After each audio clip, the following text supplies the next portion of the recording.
قرآن ہے. آخر قرآن قرآن ہم آپ کہتے چلے جا رہے ہیں, لیکن سمجھنے کی کوشش کریں. سورہ والضحیٰ کا شان نزول میں آپ کے سامنے رکھنے کی کوشش کروں اور اپنی بات کو ختم کروں. مکے کی سرزمین پر مصطفیٰ جان رحمت اپنی زندگی کو بسر کر رہے ہیں. ظاہری زندگی ابھی مکے ہی کی سرزمین پر ہے. مصطفیٰ کی بارگاہ میں لوگ سوال کرنے کے لیے آیا کرتے تھے. ایک سوال کرتے تھے, دوسرا سوال کرتے تھے. اگر مصطفیٰ ابھی جواب دے دیا کرتے تھے کوئی بات نہیں, لیکن کبھی کبھی ایسا بھی ہوتا تھا کہ میں پھر جواب دوں گا, تو مصطفیٰ کہتے تھے انشاءاللہ پھر جواب دوں گا. جی جی جی, بے شک بے شک بے شک, زندہ باز. انشاءاللہ پھر جواب دوں گا. ہمارے اور آپ کے لیے بھی حکم یہی ہے, آنے والے وقت کے لیے اگر ہم کسی کام کا ارادہ کریں کہیں انشاءاللہ پھر کریں گے یہ کام. جی, مثال کے طور پر ہم شادی کرنے کا ارادہ کرتے ہیں, کہیں 2 مہینے کے بعد انشاءاللہ شادی کریں گے. کسی کو کچھ دینا ہے کہیں 2 فلاں وقت تک انشاءاللہ دے دیں گے. ہم آنے والے وقت کے لیے اگر سفر کسی کام کا ارادہ کریں تو کہیں انشاءاللہ فلاں وقت میں کام کریں گے.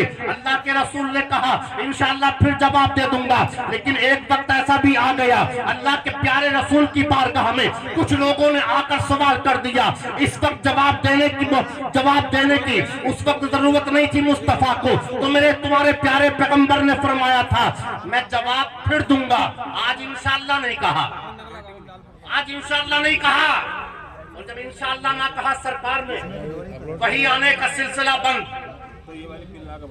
وحی آنے کا سلسلہ بند. اب اس میں علماء کا اختلاف ہے. کچھ نے کہا 7 دن تک وحی نہیں آئی, کچھ نے کہا 11 دن تک وحی نہیں آئی, کچھ نے کہا 21 دن تک وحی نہیں آئی, کچھ نے کہا 41 دن تک وحی نہیں آئی. اعلیٰ اختلاف, اس میں اختلاف ہے کہ کتنے دن تک وحی نہیں آئی. لیکن جیسے ہی وحی آنے کا سلسلہ بند ہوا لوگوں نے یہ اڑانا شروع کر دیا, یہ خبر بابر کر دی کہ اب مصطفیٰ کا رب مصطفیٰ کو بھول گیا ہے. سب بولو معاذ اللہ, زور سے معاذ اللہ. مصطفیٰ کے رب نے مصطفیٰ کو چھوڑ دیا ہے. یہ خبر پورے مکے میں شائع ہو چکی تھی. مگر پیارے, جب مصطفیٰ جان رحمت کی بارگاہ میں کسی نے آ کر کہا تھا نبی کے دیوانے نے فداک و ابی امی, میرے ماں باپ آپ پر قربان ہو جائے.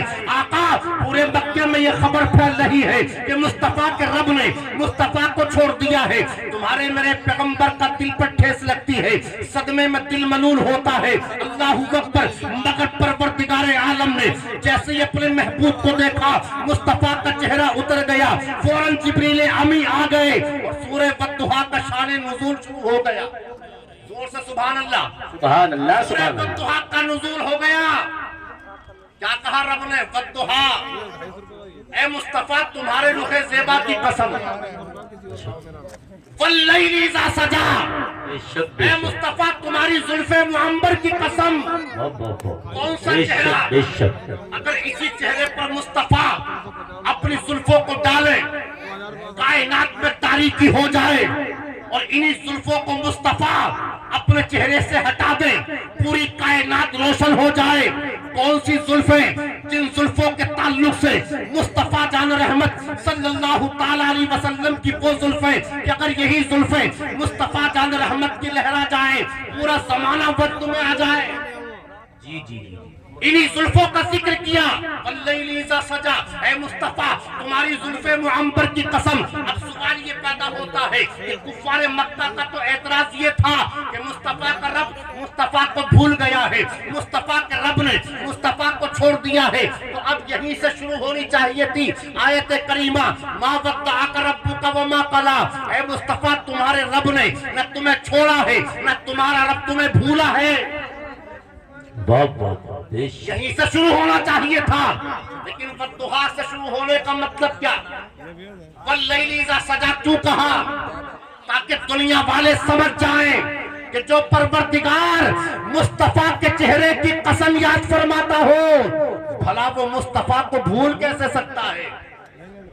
یہ سورہ والضحیٰ کا شان نزول ہے، اس کو کہتے ہیں قرآن مقدس۔ حضرات مصطفیٰ جان رحمت کے ہاتھ کے تعلق سے کنکریاں اٹھائیں مصطفیٰ نے، کفار مکہ کی طرف پھینکی، لیکن کس نے پھینکی تھی؟ اللہ کے پیارے رسول نے۔ لیکن قرآن سے پوچھو کس نے پھینکی، تو قرآن فرماتا ہے وما رمیتا اذ رمیتا ولکن اللہ رما۔ اے مصطفیٰ جو تم نے پھینکا وہ تم نے نہیں پھینکا بلکہ پروردگار نے پھینکا۔ اسی کو کہا قرآن کہتا ہے میں مصطفیٰ کی بیان ادا ہوں، میں مصطفیٰ کی بیان ادا ہوں۔ حضرات یہ قرآن جیسی عظیم دولت کو ہم آپ اپنے سینے میں محفوظ رکھیں، اور جب ہم سینے میں محفوظ رکھیں گے انشاءاللہ ہر مقام پر کامیابی تمہارے قدموں کو چومے گی۔ اللہ رب العزت ہم سب کو عمل خیر کی توفیق عطا فرمائے۔ کلمہ شریف پڑھ لے، لا الہ الا اللہ محمد